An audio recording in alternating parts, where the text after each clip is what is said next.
Welcome back. So in this video I've taken some clips from one of my puppy training consultations where I was working with a little fella named Jock.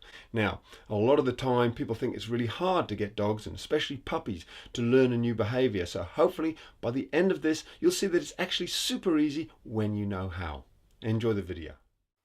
So this is little Jock. He's a tiny little 9-week-old puppy. He hasn't done any training on the leash or walking at all, and so this is his first attempt ever. And all I'm doing is using a tiny little piece of food and I'm sticking it on the end of his nose, and as you can see I'm not using a leash at this stage.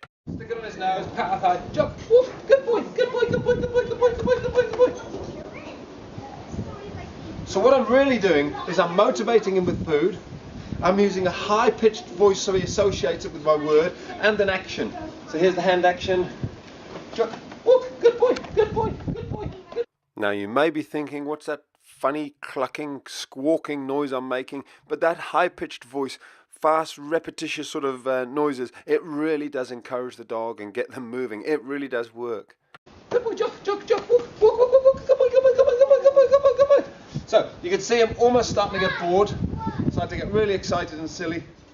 So that's stage one, where we're using food but no leash, no lead. And this is where it gets amazing. We're moving to stage two now.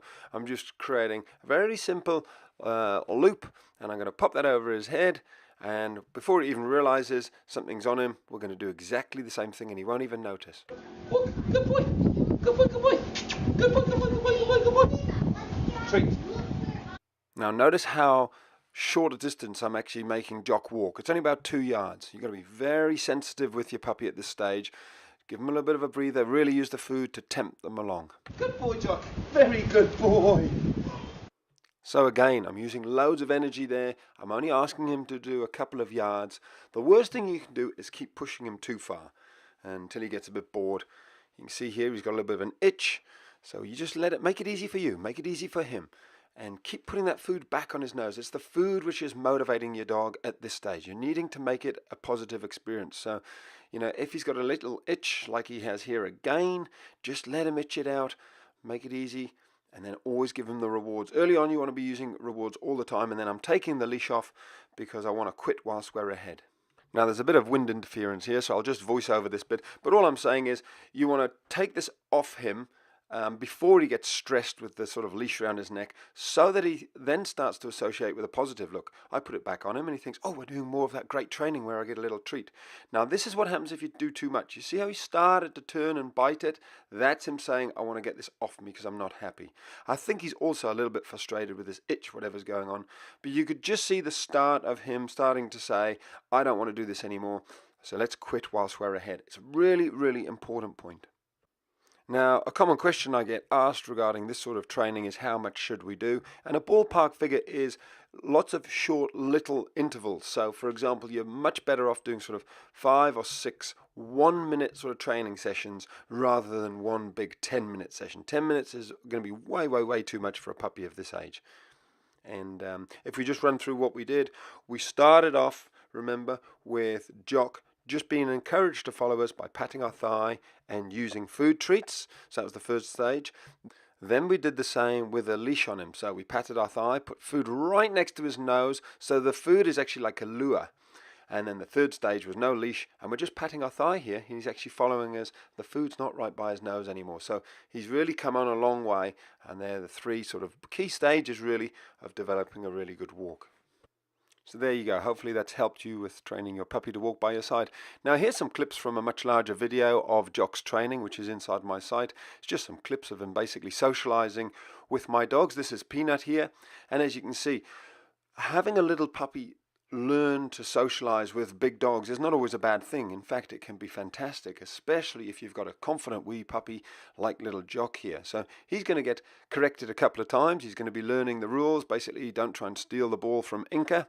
She's my 8-year-old little whippety dog. This is a Jack. He's a 1.5-year-old Catahoula cross. He's a very confident boy. And as you can see, Jock immediately knows how to play the submissive role. Absolutely fantastic. They actually get on really well. Jack is almost like the big brother to him, looking after him and showing him the ropes. Okay, so I want to show you one more thing before we finish. It's basically the two different ways my dogs tell Jock to leave the ball. First of all, Inca, very verbal, very loud, and sounds scary.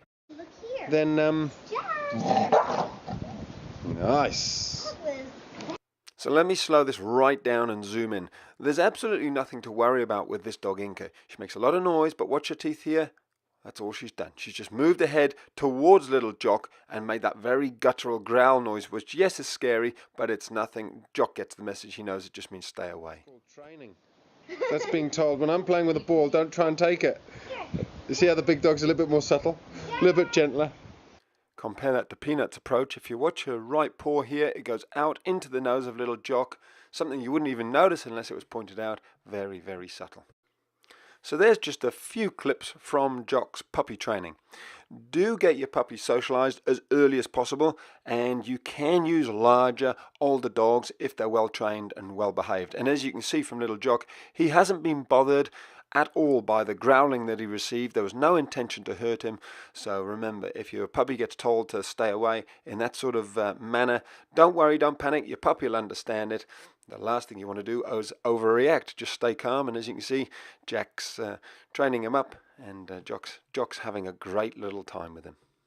So there you go, some simple tips on getting your puppy to learn to walk next to your side. Basically start without a leash, just use food, develop your high-pitched little voice, and pat your thigh, give them that verbal cue. And of course, always remember, keep it simple and quick whilst you're ahead. Basically do lots of little sessions rather than one big long training session. So how cute was that?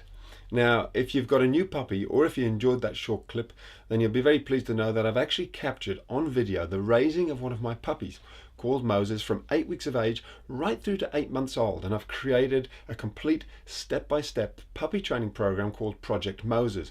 If you're interested, then I'll let you know where you can find out more about it at the end of this series. Tomorrow, we're looking at something completely different, dog aggression. So make a mental note of that, have a great day, and let's catch up then.